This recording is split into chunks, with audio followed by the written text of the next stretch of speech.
딸들이 아버지를 누가 모실까 하며 다툼을 벌이자 그 배신감을 느끼는 아버지가 딸의 뺨을 때리고 이를 말리던 사이에게 흉기를 휘두른 사건이었습니다. 여러분은 지금까지 살아오면서 누군가에게 배신을 당해본 경험이 있습니까?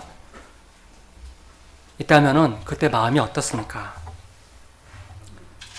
오늘 말씀에는 사람들이 당신의 사랑을 배신했음에도 이런 그들을 사랑하고 사랑으로 다루시는 하나님이 나옵니다.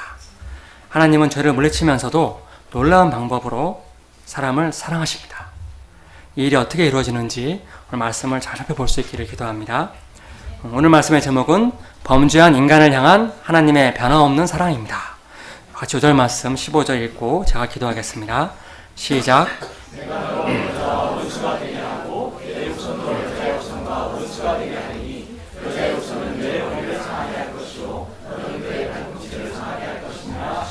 감사하신 하나님 아버지, 참 저희에게 정말 독생자 예수님을 허락하신 사랑을 인하여 감사합니다.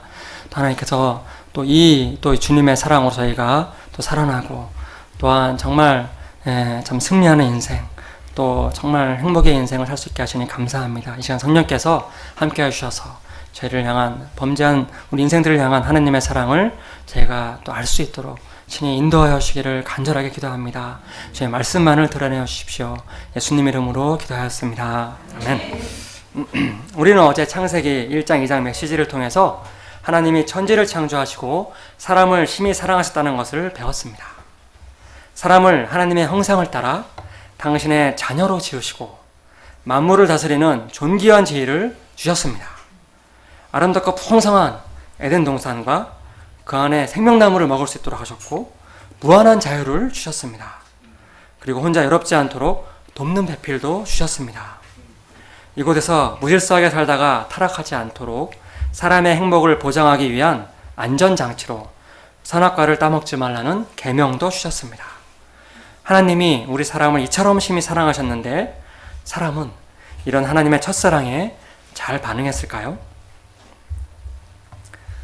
하나님이 만들어주신 에덴 동산에서 사람이 무한한 행복을 누리며 살아가고 있을 때 이를 시기하는 세력이 있었습니다. 1절을 보십시오. 하나님이 만드신 들짐승 중에 가장 간교한 것이 뱀이었습니다. 여기서 간교하다는 것은 영어로는 크래프티로 자신이 원하는 바를 영리한 방법으로 때로는 다른 사람을 속여서 이루는 것을 말합니다. 실제로 동물의 왕국 같은 데를 보면은 뱀이 주변에 지형물인 것처럼 자신을 위장하고 있다가 기가 막히더라고요. 모래 속에 싹 들어가요. 그리고 눈만 딱 놓고 있다가 이렇게 먹이가 지나가면은 그 순간 그 한눈 팔고 있는 먹잇감을 팍 꿀꺽 먹습니다. 마귀는 이런 뱀의 간교함을 이용해서 여자에게 친한 친구처럼 다가갑니다. 그리고 지나가듯이 넌지시 묻습니다. 정말? 진짜? 하나님이 동산 모든 나무의 실과를 먹지 말라 하셨어? 하나님 너무하다. 이는 굉장히 교묘한 질문입니다. 왜냐하면 하나님에 대한 부정적인 인상을 심으면서 동시에 여자가 하나님의 말씀을 정확히 알고 있는지 또 하나님에 대한 마음이 어떠한지 체크하고 있기 때문입니다. 사단의 교묘한 질문에 대한 여자의 답변이 어떠합니까? 2절 3절을 같이 읽겠습니다. 시작. 여자가 뱀에게 말하되 동산 나무의 열매를 우리가 먹을 수 있으나 동산 중앙에 있는 나무 열매는 너희는 먹지도 말고 만지지도 말라 너희가 죽을까 하노라 하셨느니라.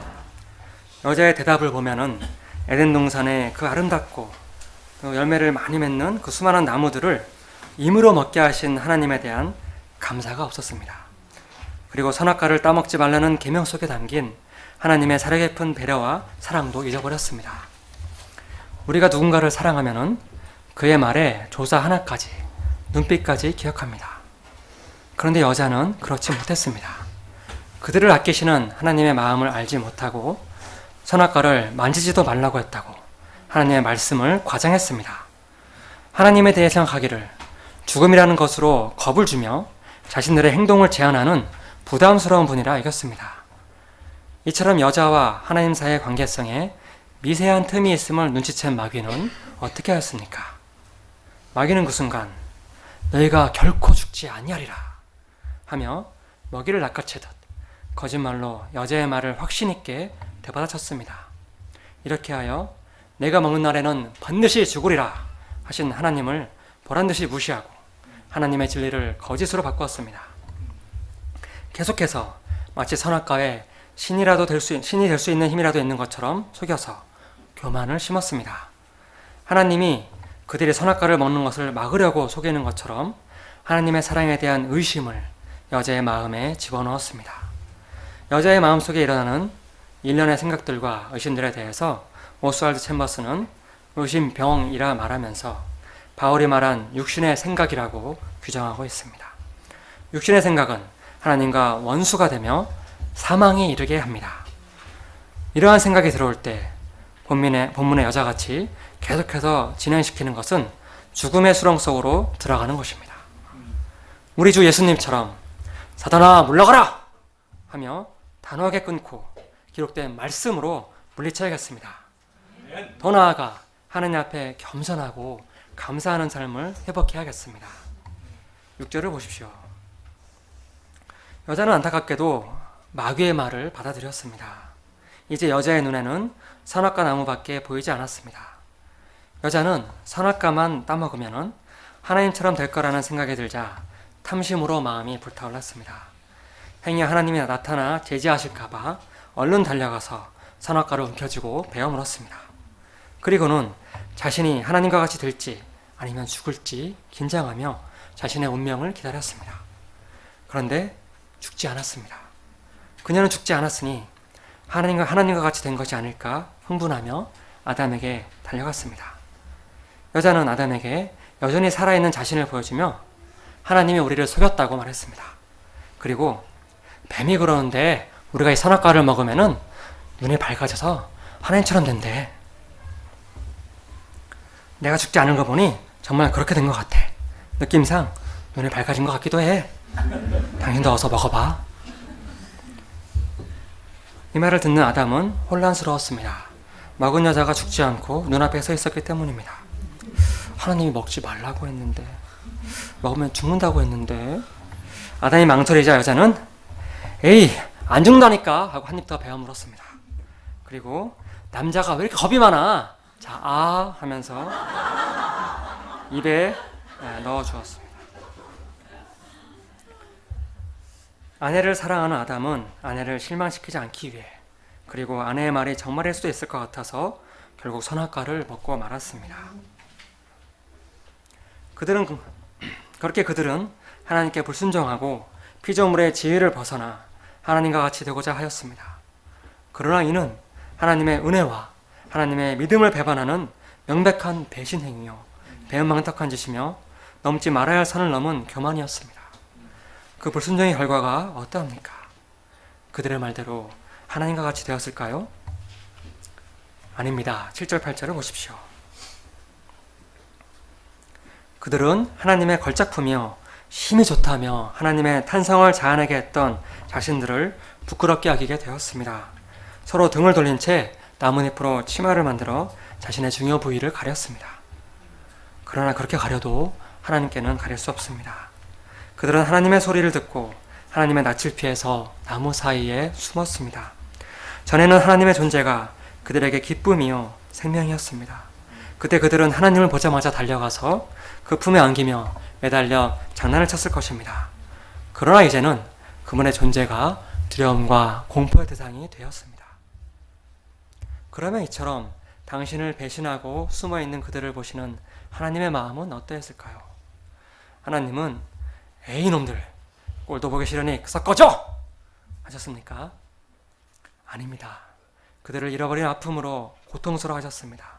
사람들은 당신을 무시하며 버리고 떠났지만 하나님은 그들을 버리지 못하셨습니다. 그들을 찾아오시고 아담아, 아담아 그의 이름을 애타게 부르시며 내가 어디 있느냐 찾으셨습니다. 하나님이 아담이 숨은 것을 알지 못해서 이렇게 말씀하신 것일까요? 아닙니다. 아담이 숨어있는 나무 바로 옆에서 하나님은 그렇게 그를 부르고 또 부르셨을 것입니다. 내가 어디 있느냐? 이 하나님의 질문은 첫째로 아담의 실존을 일깨워주기 위한 것입니다. 사람은 하나님의 형상대로 지음받은 존재입니다. 사람은 하나님이 주신 사명을 감당하며 하나님의 영광을 위해 살아갈 때 그 존재의 의미를 느끼고 참 행복을 누릴 수 있습니다. 그러나 사람이 하나님을 떠났을 때 이러한 존재의 의미를 잃어버렸습니다. 자신이 어디에 있어야 하는지, 무엇을 위해 살아야 하는지 알지 못한 채 단지 먹고 살기 위해 쳇바퀴를 돌리는 다람쥐처럼 사회의 부품이 되어서 하루하루 살아갈 수밖에 없는 존재가 되어버렸습니다. 하나님은 아담이 이런 자신의 실존을 깨닫기 원하셨습니다. 둘째로 이 질문은 아담이 회개하고 돌아오도록 촉구하시는 사랑의 초대입니다. 자녀들이 집에 늦게까지 들어오지 않으면 부모님들은 전화해서 뭐라고 하시죠? 저도 오늘 했어요. 너 어디냐? 뭐하고 있어? 이렇게나 하시나요? 이 뜻은 얼른 들어오라는 것입니다. 하나님의 형상을 가지고 만물을 다스리고 정복하며 하나님의 영광을 드러내던 존재가 무화과 잎사귀로 자신을 가리고 나무 사이에 숨어 떨고 있을 때 이를 보시는 하나님의 마음은 얼마나 아프셨을까요? 하나님은 이런 아담이 자신의 교만과 불신의 죄를 고백하며 하나님께 나아오기를 원하셨습니다. 이 아담을 부르신 하나님은 지금도 동일하게 하나님의 품을 떠나서 자신의 존재의 의미를 잃고 방황하는 우리에게 내가 어디 있느냐 물으십니다. 여러분은 지금 어디에 있습니까? 학생증 뒤에 숨어 있습니까? 금수저나 은수저 뒤에 있습니까? 아니면 높은 학점이나 스펙입니까? 아니면 여친이나 남친 뒤에 숨어 있습니까? 카톡이나 페이북, 인스타그램 혹은 게임방 모니터 뒤에서 가장 귀한 젊음을 낭비하고 있지 않습니까? 우리가 이 시간 각자의 이름을 넣어서 우리가 회개하고 돌아오기를 바라시는 하나님의 마음을 담아서 누구누구야 내가 어디 있느냐 외쳐보겠습니다. 시작. 동우야 내가 어디 있느냐. 하나님은 우리가 하나님을 떠나 세상의 무화과 나뭇잎 뒤에 숨어 사는 삶을 그치고 하나님 앞에 자신의 모든 죄를 고백하며 돌아오기를 원하십니다. 그럴 때 미쁘시고 의로우신 하나님은 우리의 죄를 사하시며 모든 불의에서 우리를 깨끗게 해주십니다. 그런데 아담은 그렇게 하지 않았습니다. 10절을 보십시오. 자신이 벗었기에 두려워 숨었다며 어설프게 변명하기 바빴습니다. 이런 그를 하나님은 어떻게 도우십니까? 누가 너의 벗었음을 내게 알렸느냐? 내가 내게 먹지 말라고 명한 그 나무 열매를 내가 먹었느냐? 하나님은 아담이 해야 할 대답을 다 가르쳐 주시면서까지 아담이 자신의 죄를 솔직하게 시인하고 회개하기를 바라는 마음으로 안타깝게 부르십니다. 여자에게도 내가 어찌하여 이렇게 하였느냐 다급하게 재촉하시며 그가 회개하도록 도우십니다. 그러나 아담의 대답이 어떠합니까? 12절입니다. 하나님이 주셔서 나와 함께 있게 하신 여자 그가 그 나무 열매를 내게 주므로 내가 먹었나이다. 그의 대답에서 처음 등장하는 단어는 하나님입니다. 마치 하나님 때문이에요. 당신이 여자를 만들어서 이런 일이 난 거 아닙니까? 말하는 것 같습니다. 동시에 조금 전까지 자신의 곁에서 나뭇잎을 뒤집어 쓴 채 떨던 아내를 배신하고 이 사건의 주된 책임을 그녀에게 떠넘기며 자신은 옆으로 쏙 빠졌습니다. 이는 여자도 마찬가지였습니다. 뱀이 나를 깨물어 내가 먹었나이다. 뱀 때문이에요. 아담과 하와는 둘 다 자신의 잘못을 인정하지 않았습니다. 다른 존재를 원망하고 남 탓을 했습니다. 서로 사랑했던 두 사람 사이는 이제 서로 원망하며 불평하는 사이가 되었습니다. 심지어 그들을 아름답게 창조하시고 에덴의 행복을 주신 하나님마저 원망하고 불평하는 참으로 죄악된 존재들로 변질되었습니다. 너무나 안타깝고 충격적인 상황입니다. 그런데 하나님은 모든 것을 다 아시면서도 즉시 심판하시기보다 회개하도록 돕고자 하셨습니다. 어떻게 해서든 상황을 수습해서 해결책을 찾아보고자 하셨습니다. 그러나 이 하나님의 마지막 기대마저 저버린 것입니다. 이에 하나님은 14절 이하에서 그들에게 준엄한 심판을 내리십니다. 먼저 하나님의 질서를 파괴하고 사람을 유혹하여 타락의 원인을 제공한 뱀, 곧 마귀를 벌하셨습니다. 배로 다니고 살아있는 동안 흙을 먹게 하겠다는 것은 짐승 뱀에게 한 말이 아니라 마귀에게 하는 말입니다. 이는 문학적인 표현으로 가장 비참하고 비굴한 상태에 처하겠다는 것입니다. 한편 여자가 받은 형벌은 어떠합니까? 16절을 보십시오. 아이를 낳는 것은 여자에게 큰 축복인데 죄로 인하여 생명을 낳는 것이 엄청난 고통을 수반하게 됐습니다. 또 여자는 남편을 원하면서도 남편의 다스림을 받게 된다고 하였습니다. 이로 인해 여자의 삶은 가장 깊은 수준에서 좌절을 경험하게 되었습니다. 여자와 남편은 원래 사랑과 소중히 여김을 받는 관계였습니다. 그러나 남편을 원하면서도 남편의 지배를 당하는 것으로 변질되었습니다. 여자는 돕는 메필로스의 사명을 잘못 감당하므로 사랑과 자유의 평등한 관계를 잃어버리고 남성 위주의 사회에서 불공평한 억압 속에 살게 되었습니다. 페미니스트들은 이를 자기 힘으로 극복해 보려고 하지만 아직도 만족할 만한 성과를 얻지 못하고 있습니다. 아담은 어떻게 되었을까요? 아담에게 일이 더 이상 축복이 아닌 저주가 되었습니다. 아담의 범죄로 인해서 땅도 저주를 받았습니다. 종전에는 씨를 뿌리기만 하면 주렁주렁 열매를 맺던 땅이 가시덤불과 엉겅퀴를 내었습니다. 이제 아담은 이 땅을 경작하며 평생 얼굴에서 땀을 흘리며 수고를 해야 겨우 밥새끼를 먹을 수 있게 되었습니다. 그런데 그것이 끝이 아닙니다. 19절 하반절을 보십시오. 하나님은 말씀하십니다. 너는 흙이니 흙으로 돌아갈지니라. 그렇게 가시덤불과 싸우며 일생을 수고하다가 하나님이 정하신 때가 오면은 한 줌 흙으로 돌아갑니다. 이와 함께 그의 모든 수고도 결국 무로 돌아갑니다. 우리는 창세기 1장과 2장에서 하나님이 우리 사람을 심히 좋아하시고 사랑하시는 분이심을 배웠습니다. 그런데 오늘 말씀에서는 사람의 죄에 대해 분노하시며 심판하시는 무서운 분이심을 또한 배우게 됩니다. 그래서 두 하나님이 다른 분이 아닌가 생각할 수 있습니다. 그러나 그렇지 않습니다. 우리가 잘못을 했을 때 부모님이 화를 낸다고 해서 부모님이 우리를 사랑하지 않는 것이 아닙니다. 하나님은 우리의 잘못에 대해 징계하시지만 이 역시 사랑입니다.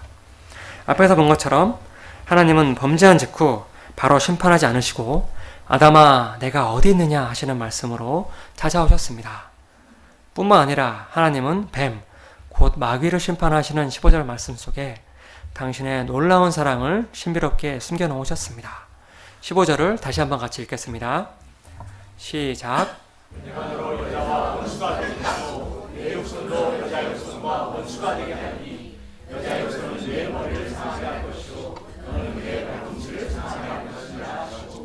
사단이 여자와 또 그의 후손과 원수가 됨으로써 선과 악의 끊임없는 대립이 있게 되었습니다. 이후로 육을 따라 태어난 자들은 영을 따라 태어난 난 자들을 박해하게 되었습니다. 그러나 영을 따라 난 자들이 아무리 핍박을 받더라도 결국에는 여자의 후손이 사단의 머리를 상하게 할 것이라는 약속으로 말미암아 반드시 승리할 수 있게 되었습니다. 우리는 예수 그리스도로 말미암아 승리가 보장된 싸움을 싸우고 있는 것입니다. 여자의 후손은 장차 동정녀 마리아를 통해 태어나실 메시아, 곧 예수 그리스도를 가리킵니다. 여자는 생물학적으로 남자 없이는 후손을 생산할 수 없습니다. 그러나 메시아는 남성의 도움 없이 순수한 동정녀에게 잉태되어 태어나기 때문에 여자의 후손이라고 하셨습니다. 사단이 그의 발꿈치를 상하게 한다는 것은 그리스도의 순환을 가리킵니다. 예수님은 인류의 죄를 짊어지시고 골고다 언덕길을 오르셨습니다. 그리고 십자가 위에서 물과 피를 쏟으시면서도 아버지여 저들을 사하여 주옵소서 자기들이 하는 것을 알지 못함이니이다 말씀하시며 자격 없는 인생들을 변호해 주셨습니다. 이사야서 53장 5절은 말합니다. 그가 찔림은 우리의 허물 때문이요 그가 상함은 우리의 죄악 때문이라. 그가 징계를 받음으로 우리는 평화를 누리고 그가 채찍에 맞음으로 우리는 나음을 받았도다. 이 예수님이 우리를 죄에서 구원하시기 위한 하나님의 사랑임을 영접할 때 우리는 죄를 용서받습니다. 십자가에서 흘리신 예수님의 피는 우리 인생들의 모든 과거, 현재, 미래의 죄까지도 다 대속해 주십니다. 그래서 우리가 예수님을 믿고 자신의 죄를 고백할 때 모든 죄를 용서받고 예수 그리스도의 의의 옷을 입게 됩니다. 이렇게 될 때 우리는 죄에서 자유해집니다. 십자가에 죽으신 예수님은 놀랍게도 3일 만에 부활하셨습니다. 이를 통해 우리 사람들의 죄의 결과로 굴복하게 된 죽음의 세력을 깨뜨리셨습니다. 우리가 부활하신 예수님을 영접할 때 죽음의 세력에서도 구원을 받고 영원한 생명을 얻습니다. 첫사람 아담과 하와가 범죄한 이래 마귀는 우리 인간들이 죄를 짓도록 끊임없이 유혹했습니다. 인간 범죄 후 그 본성이 타락하게 되었고 사단의 계속된 유혹을 이길 힘을 상실했습니다. 늘 마귀에게 속아 죄의 삶을 살게 되었습니다. 죄의 결과인 죽음을 무서워하며 죽음에 노예된 삶을 살았습니다. 그러나 이제 우리를 위해 십자가 들려 죽으시고 부활하신 예수님을 믿고 그 믿음 안에 있으면 우리는 죄와 죽음에서 구원을 얻습니다. 마귀는 더 이상 죄와 죽음으로 우리를 괴롭히지 못합니다. 로마서 8장 1, 2절은 말합니다. 그러므로 이제 그리스도 예수 안에 있는 자에게는 결코 정죄함이 없나니 이는 그리스도 예수 안에 있는 생명의 성령의 법이 죄와 사망의 법에서 너를 해방하였습니다. 22절부터 24절을 보면은 사람이 범죄한 직후 하나님은 사람이 죄 지은 상태에서 영생을 누리지 못하도록 생명나무를 감추었습니다. 그러나 하나님은 예수님을 생명나무가 되어서 우리에게 오게 하셨고 우리는 예수님을 영접함으로 영생을 얻게 되었습니다. 요한복음 3장 16절은 말합니다. 하나님이 세상을 이처럼 사랑하사 독생자를 주셨으니 이는 그를 믿는 자마다 멸망하지 않고 영생을 얻게 하려 하심이라. 하나님은 죄를 미워하시고 물리치시되 죄 지은 우리를 긍휼히 여기십니다. 그래서 구원하여 영생을 주시고자 독생자 예수님을 십자가에 보내주셨습니다. 이렇게까지 우리를 사랑하시는 하나님의 사랑은 참으로 놀랍습니다. 로마서 5장 8절은 말합니다. 우리가 아직 죄인 되었을 때 그리스도께서 우리를 위하여 죽으심으로 하나님께서 우리에 대한 자기의 사랑을 확증하셨느니라. 하나님의 사랑은 제게도 임했습니다. 저는 이대독자로 많은 섬김과 인정을 받고 자랐습니다. 어린 시절에 어머니가 저를 안고 주무셨는데 저는 잠들기 전에 이런 생각을 하곤 했습니다. 나는 하늘에서 떨어진 왕자가 아닐까? 그 다음 말은 차마 생략하겠습니다.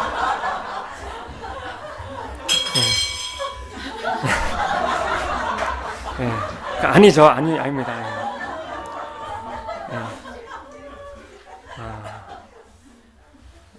세상이 나를 위해 존재하고 다른 사람도 나를 위해 존재하는 것으로 여겼습니다. 중학교 때 알게 된 무협지의 세계는 이런 저와 코드가 맞았습니다. 강한 힘을 갖고 악인들을 정죄하는 그런 교만한 삶을 동경했습니다. 한 단학단체에서 단전호흡을 배우며 정말 내가 그런 삶을 살 수 있을 것 같은 기대를 했습니다. 그러나 현실에서는 정반대의 삶을 살았습니다. 늘 정욕의 종이 되어서 귀한 시간과 기회들을 낭비하고 사람들의 시선을 지나치게 의식하며 자기중심적이라서 지나치게 의식했습니다. 속두려움이 많아서 공상의 나래만 펴는 무기력한 삶을 살았습니다. 저는 체형에 대한 열등감과 수치심이 되게 많았는데 이를 극복해보고자 대학 시절 태권도부도 들고 나름 노력을 했습니다. 그러나 계속해서 다치고 부러지기만 했습니다. 대학교 2학년 때 저는 열등감 때문에 제게 찾아온 사랑도 잡지 못한다는 깊은 자괴감에 사로잡혀서 절망했습니다. 학교는 이런 제게 두 번째 학사 경고장을 보내주었습니다. 저는 이렇게 살다가 죽으면 끝이구나 하는 그런 생각을 하고 대낮에도 캄캄한 하숙방에 누워서 염세적인 팝송만 듣고 있었습니다. 그때 목자님과 공부하는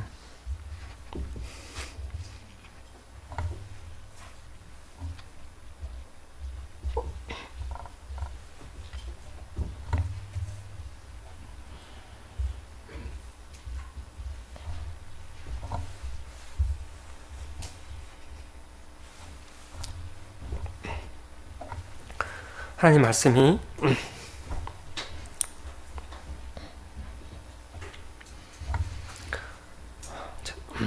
제 삶의 빛으로 생명으로 임했습니다. 말씀은 제가 어떤 존재인지 가르쳐 주었습니다. 그래서 나는 어렵게 살고자 했다고 그런 고집스러운 헛된 자기의에 많이 주장했었는데 그 자기의에 무화과 나무 풀을 내려놓게 하시고 겸손히 무릎 꿇고 엎드러지게 도우셨습니다. 그때 선악과 아래로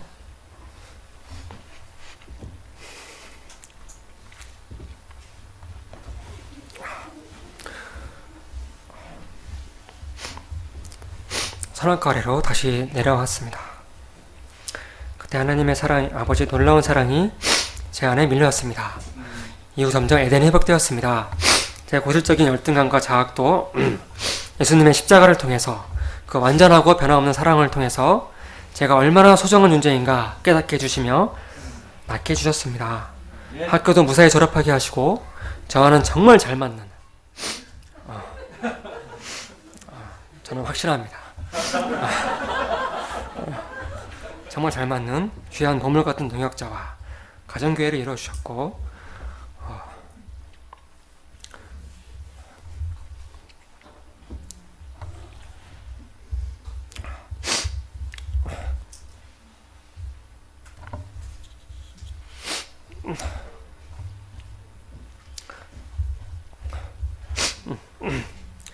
감람나무 같은 두 아들도 주셔서 에덴을 이루어가게 하셨습니다.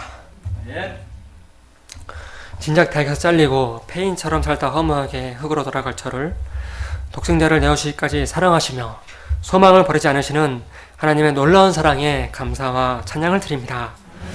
하나님은 4년 전에 어떻게든 전교사가 되고자 하는 도전하고 있던 제게 풀타임 목자의 길을 열어주셨습니다.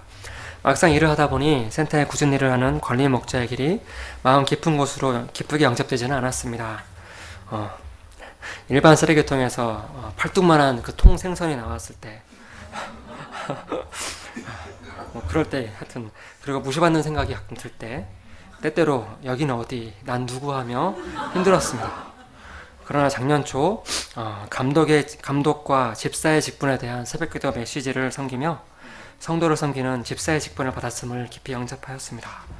그리고 예수님 안에 있을 때, 예수님의 사랑 안에 거할 때, 나 예수님을 사랑하고 섬길 때 참으로 행복하고 자유롭고 기쁨이 넘침을 체험하게 해주셨습니다. 제가 거할 자리는 선악과 아래입니다. 예수님의 생명나무 아래입니다. 예수 그리스도 안에서 주님이 주신 에덴에서 사명을 감당하는 삶입니다. 제가 교만하지 않고 겸손하게 내가 있어야 할 자리에서 예수님의 사랑 안에서 그리고 사명의 땅에서 하나님을 사랑하고 섬기는 삶 살기를 기도합니다. 또한 제가 다급할 때는 기도하며 하나님을 찾다가 다 해결해 주시면 금방 배가 부르고 마음이 부유해져서 내 힘으로 내가 주인 되어 살아가는 자임을 발견합니다. 제가 다시금 주님 앞에 기도의 자리로 나아가기를 기도합니다. 결론적으로 오늘 살펴본 신라건 사건은 참으로 인류 역사상 가장 슬픈 사건입니다. 그러나 하나님은 이런 배반한 사람도 포기하지 않으시고 내가 어디 있느냐 하시며 먼저 찾아오셨습니다. 이 하나님은 범죄한 사람을 징계하면서도 예수님을 통해 구원해 주시고 당신의 의의 옷을 입게 해주십니다. 우리가 이 하나님의 놀라운 사랑을 영접할 수 있기를 기도합니다. 5절 말씀 읽고 기도하겠습니다. 시작. 내가 너로 여자와 원수가 되게 하고 내 후손도 여자의 후손과 원수가 되게 하리니 여자의 후손은 내 머리를 상하게 할 것이요 너는 그의 발꿈치를 상하게 할 것이니라 하시고 감사하신 하나님 아버지 참 범죄하여서 하나님을 참 대적하고 또 정말 부패하여서 못쓰게 된 저 인생들을 포기하지 않으시고 또 독생자 예수님을 내어주시는 그 사랑으로 또 살리시는 것을 감사합니다. 저희가 주님의 이 은혜를 다만 영접합니다. 주님의 은혜를 늘 의지하여서 정말 이 예수님의 안에서 또 예수님을 또 사랑하고 주님을 또 따르며 한 믿음의 길 또한 주님의 행복의 길 갈 수 있도록 저희를 붙들어 주시고 인도해 주십시오. 감사합니다. 예수님 이름으로 기도하였습니다. 아멘.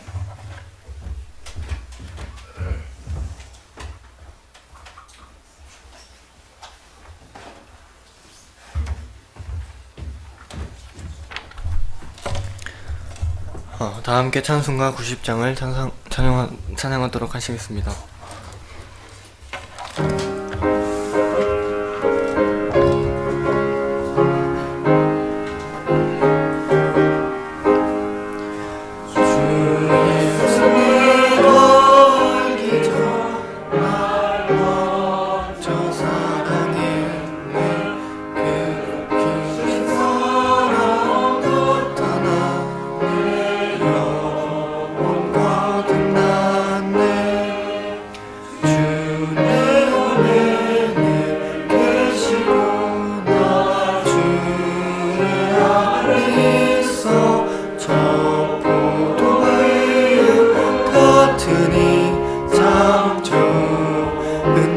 나의 친구 내 친구 되신 예수님 날 구원하시려 귀한 몸을 버리사 내 죄를 대속했네 나 주님을 늘 믿으며 그 손을 의지하고 내 몸과 마음을 멈춰서 끝까지 충성하리 주여 그 은혜 내려주사 날 항상 보호하시고 내 앞에 대응소서 그 풍성한 사랑을 너희는 이끄는 소녀 날 구원하신 예수는 참 좋은 나의 친구. 이누가 목사님께서 광고해 주시겠습니다.